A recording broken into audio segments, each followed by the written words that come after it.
કાયદો કાયદાનું કામ કરે છે, પણ આ કાયદો ક્યાં કોને ગાંઠવો છે? જેને જોઈએ એને હંમેશા કાયદાની ઉપરવટ જઈને જ રાજ કરવું છે. આપણા ગુજરાતમાં ખાલી કહેવા માટે જ છે કે કાયદામાં રહેશો તો ફાયદામાં રહેશો, પણ જેને હક અને હોદ્દો મળે છે એટલે બધા જ લોકો ભૂલી જાય છે કે કાયદામાં રહેવાનું જ છે. સીધો જ કાયદો આવી જાય છે એમના કિસ્સામાં. આવા અનેક આપણે દાખલા જોયા છે. આજે એક આવા જ કિસ્સાની વાત કરવી છે આજના વિડીયોમાં. નમસ્કાર, નિર્ભય ન્યૂઝ સાથે હું છું રિદ્ધિ. આપણે આપણા ગુજરાતની અંદર અનેક એવા કિસ્સા જોયા છે કે એક સામાન્ય માણસ પણ જો સરપંચ બની જાય ને તો થોડા દિવસની અંદર એ કાયદો પોતાના ખિસ્સામાં લઈને ફરવા લાગે છે. ગમે એને ધમકી આપી દેવી, ગમે એવા ખોટા કેસમાં ફસાવી દેવાની ધમકી આપવી.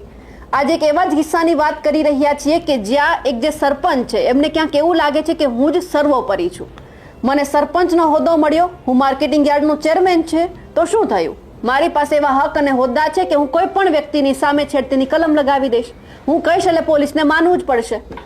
આ વાત છે માણાવદર માર્કેટિંગ યાર્ડના ચેરમેન અને સામેગા ગામના સરપંચ જગદીશ કાના મારુની, કે જે સામેગા ગામની એક જે હાઈસ્કૂલ છે ત્યાં ફરજ બજાવતા હતા એક ક્લાર્ક, અને એ જ ક્લાર્કની પાસે જઈને એમને કહેવામાં આવે છે કે હું તારી સામે ખોટા કેસ કરી દઈશ, હું તને છેડતીની કલમમાં ફસાવી દઈશ, તારી સામે એટ્રોસિટી લગાવી દઈશ.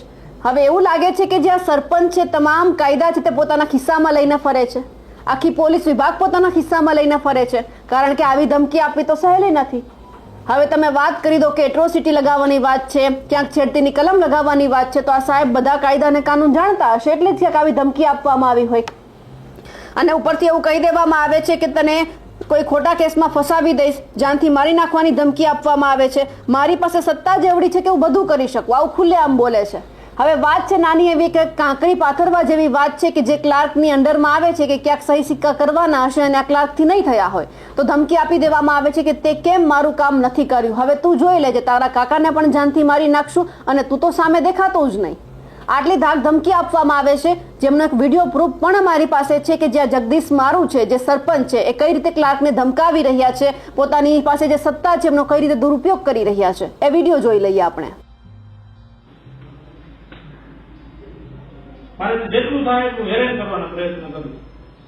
મેં એને ફિક્સ કરી ખોટી રીતે હેરાન કરવું, ખોટી રીતે પછી છેડતીનો કેસ થાય, એકસો વીસ થાય, ગાડી દારૂ બોટલ મૂકી તો અત્યારે મારી તો સત્તા ભેગી છે. હા એ તો સાચી વાત. તમારી તો સત્તા મને કોઈ માગણા તેનો રદ નથી.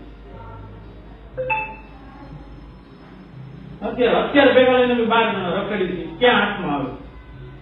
હું છેલ્લે હું પછી 100 કે કોઈ છેડતીનો કેસ કરાવી 100%. હું એટલા જણા બેઠા ના અમિત હું સાક્ષી કરવા લઈ હું કઈ કરીશ કરી 100% ખોટી રીતે ખોટી રીતે કઈ વાંધો નહીં.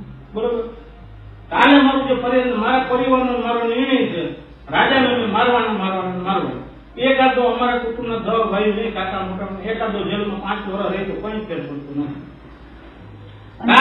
અત્યાર સુધી મને વાંધો નતો, બરોબર, રેન કચરા પડ્યું વાંધો નહીં. કાલે મારું નામ ખોટું લખ્યું એટલે હવે મારી આબરૂ ઉપર ગામ આવ્યો નથી મળ્યો. કાકરી તો 6 મહિનાથી લંડાની પડી જાહેરમાં પડી ને વાડી દીધી કોઈ ચોરી ગઈ તો બરોબર છે, પણ જાહેરમાં તો હોનું પડ્યું હોનું ચોરી જાય. હવે જે આ ક્લાર્ક છે તેમને બીક એટલી લાગી ગઈ કે 13 દિવસથી તે રજા ઉપર ઉતરી ગયા અને પછી એમણે બાંટવા પોલીસ સ્ટેશનની અંદર ફરિયાદ પણ નોંધાવી છે. બધું લખવામાં આવ્યું છે કે શું થયું છે એમની સાથે, કે કઈ ઘટના બની હતી જેમને કારણે આજે જગદીશ મારુ સરપંચ છે તેમને ધમકાવવામાં આવ્યા છે. એટલે હવે જ્યારે આ વિડીયો જોયા પછી ક્યાંક એવું લાગે છે કે આવા એક સરપંચ આપણા ગુજરાતમાં નથી, આવા એક વ્યક્તિ આપણા ગુજરાતમાં નથી, આવા અનેક છે કે જેમણે કાયદો પોતાના ખિસ્સામાં રાખ્યો છે. અને હર્ષભાઈ ખાલી કહી દે છે કે કાયદામાં રહેશો તો ફાયદામાં રહેશો. હવે આ સાહેબ ક્યારે ફાયદામાં આવે છે? કારણ કે એમણે લાભ તો લઈ લીધો છે ધમકી આપીને કે તારી સાથે આ કરી નાખીશ, તે કરી નાખીશ. તો શું કાયદો આ વ્યક્તિને નથી અડતો? શું આ કાયદો છે એ આ વ્યક્તિ માટે નથી બનેલો? જ્યારે કાયદા અને કાનૂનની વાત આવે છે ત્યારે આ તમામ માટે સરખો હોય છે, પણ આવા લોકોને કંઈ ફરક જ નથી પડતો. એ પોતાની જાતને ક્યાંક મોટા માનવા લાગે છે, પોતાની અંદર અહમ આવવા લાગે છે કે હું તો સરપંચ છું, મારી પાસે તો હક અને હોદ્દો છે કંઈ પણ કરી નાખવાનો. એટલે હવે એ જોવાનું છે કે જે આ વ્યક્તિએ આવી રીતે ધાક ધમકી આપી છે એમની સામે શું કાર્યવાહી થાય છે. હવે સાહેબ તો માણાવદર માર્કેટિંગ યાર્ડના ચેરમેન પણ છે, સરપંચ પણ છે, એક સાથે 2 હોદ્દા પણ ભોગવે છે. હવે આ હોદ્દા ઉપરથી ક્યારે નીચે સરકાર એમને ઉતારે છે કે પછી ક્યારે કાર્યવાહી થાય છે? કારણ કે હવે સાહેબની સામે તો કઈ રીતે કાર્યવાહી કરવી? એમની પાસે જ આટલી હક અને હોદ્દો છે, આટલી બધી સત્તા છે, આવડી મોટી સત્તા છે કે કોઈ પણ વ્યક્તિને કહી દે છે કે તું ધ્યાનમાં રાખજે, તારી સામે તને જાનથી મારી નાખવામાં આવશે, તારા સામે ખોટા કેસ કરી દેવામાં આવશે, ખોટા એટ્રોસિટીના કેસ કરવામાં આવશે, ખોટા છેડતીના કેસ કરવામાં આવશે.